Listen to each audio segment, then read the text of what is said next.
వ్యవసాయ యంత్రీకరణపై ఉపమిషన్ లేదా SMMAM 2014లో ప్రారంభించబడింది. ఇది మీకు వ్యవసాయాన్ని సులభతరం చేయడానికి మరియు మరింత ఉత్పాదకతను అందించడానికి ఉంది.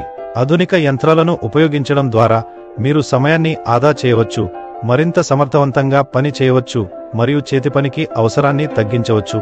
ది యంత్రాల తయారీ మరియు సేవలలో అవకాశాలను అందించడం ద్వారా ఉద్యోగాలను కూడా సృష్టిస్తుంది. ఆర్థిక సహాయం మరియు యంత్రాలను అద్దెకు తీసుకోవడం వంటి ప్రయోజనాలను పొందడానికి మీకు ఈ పత్రాలు అవసరం. మీ ఆధార్ కార్డ్, తాజా పాస్పోర్ట్ సైజు ఫోటో, భూమి యాజమాన్య ధృవీకరణ, మీ బ్యాంక్ పాస్బుక్ ప్రతిని, ఏదైనా ప్రభుత్వ గుర్తింపు కార్డ్, అవసరమైతే కుల ధృవీకరణ పత్రం మరియు నివాస ధృవీకరణ. ఇవి భూమిని కలిగి ఉన్న నమోదు చేయబడిన రైతు పేరులో ఉండాలి. మీరు ఈ పత్రాలను ఈ యాప్లో అవసరమైన పత్రాలు ట్యాబ్లో కూడా కనుగొనవచ్చు. ఇవి సిద్ధంగా ఉన్నప్పుడు ఈ యాప్లో అప్లై నౌ బటన్ను నొక్కండి. దరఖాస్తు ప్రక్రియను మీరు సులభంగా చేయడంలో ఇది మీకు సహాయపడుతుందని ఆశిస్తున్నాము. మీ సమయానికి ధన్యవాదాలు.